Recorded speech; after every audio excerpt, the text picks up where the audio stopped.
the second annual Thrive Conference here in Cleveland, Tennessee. I have the privilege and honor of interviewing my own pastor, Ken Dyer. I have great respect for Pastor Ken. He's the one who actually introduced me to the Church of God of Prophecy, has lots of good stories to share, and I think we will begin by asking the question that I like to ask almost everyone in these interviews, and that is, Pastor, could you basically tell us a little bit about your journey of faith? Okay, glad to. I was actually born and raised in the Church of God of Prophecy. My grandfather was P.T. Weaver, and he pastored the church that I grew up in. And of course, other pastors were there as well after him. But I was called to preach somewhere around my 18th birthday. And after high school, I did some evangelizing. Remember the 1966 youth camp very well. Met a lot of friends there. Whom I still are friends with today, right, after all these years. And then, unfortunately, I was drafted into the military, and I had the privilege of pastoring a church in Hawaii. No, that's a lucky break. Under Bishop Foster Bell, and Bishop Eddie Mounts came while I was there. But it's been a journey. The last 22 years have been awesome. When Brother Weekly asked us to plant a church in the inner city of Knoxville, I very readily accepted that challenge. And for 22 years we've been there. Enjoyed it immensely. Naturally, there's been some downs, but most of it has been up. And so that's kind of, just in brief. Talk about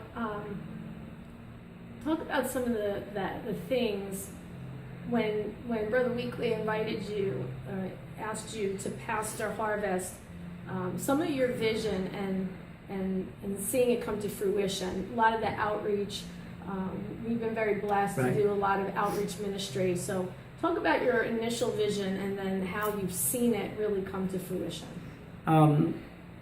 Actually, right before he asked me at that General Assembly, I had already written to him and told him that I was not going to pastor the next year, that I just wanted a break, and I was just going to work at a car dealership and just be a good member. And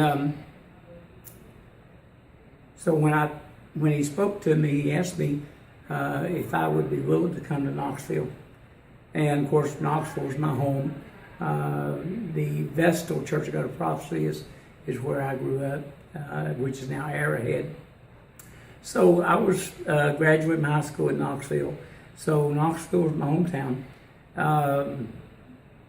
And I didn't, I hadn't been back home. It'd been 30 years almost since I had lived there.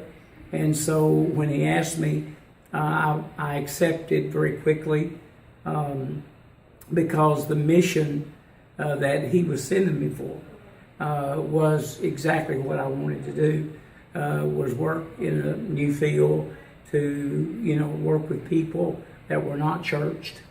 And so when we came, our goal was to reach people that did not know Christ.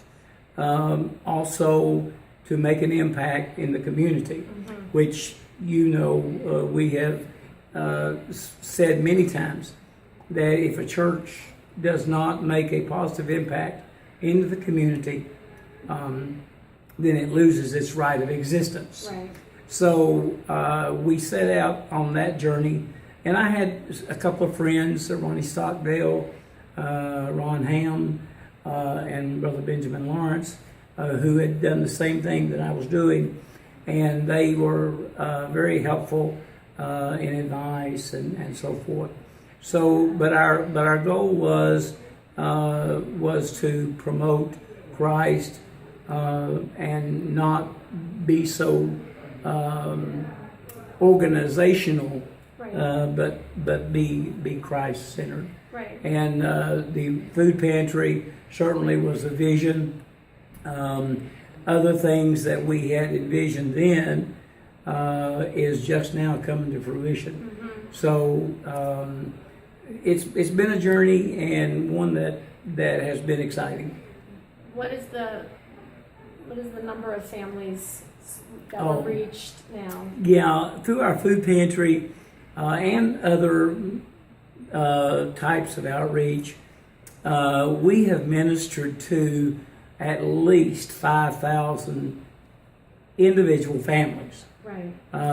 We've distributed in our food pantry probably by this time now at least 100,000 bags of groceries. Right. And some of those 5,000 families came one time, or they came two times. Some of them used to come every week. Right. Some of our elderly would come every week when we were doing it every week. And so, but individual families, Right. we've ministered to at least 5,000 Right. families. And some of the older people would tell us that they came more for the prayer than the food. Yeah. Many of them, matter of fact, we used to run out of food. And they said, well, we don't really care about the food anyway, we just want prayer. Right. And so, again, this has been a wonderful journey. Awesome. One of my favorite memories from the food ministry is late in the day on a Friday, Pastor prayed for a little boy who was 4 years old. He had been hearing impaired from birth, and that afternoon he received his hearing. We have seen many miraculous things in that outreach, so it's tremendous. Pastor, in closing, I'm going to ask you just to look at the camera, and if you can say one thing to the next generation of young men and young women, young ministers coming behind you, what would it be? That's a tough one, because there's so many things Sure. that you could say and give advice to. Right. But for the younger ministers, I would have to say that your commitment is to Christ, and regardless of, I don't really think that you so much need to look like the world and do everything that they're doing. A.W. Tozer wrote an article, The New Cross versus the Old, and he uses a lot of examples. In the New Cross, come as you are. We're gonna, if you like music, we just got a higher level music, or whatever you like. Come on, we got it, but just on a higher level.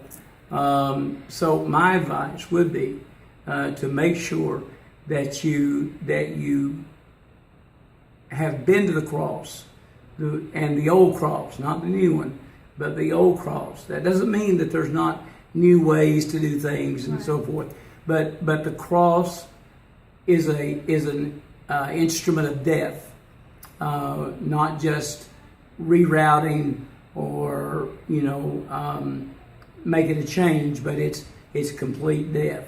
So that would be my thing, just for new ministers, just to make sure that. And I know that sounds odd to say that because you are a minister, but there's a genuine experience of the cross that will indeed change your whole vision, your outlook, and the way you do ministry. Excellent counsel. Thank you so much. We were made to thrive.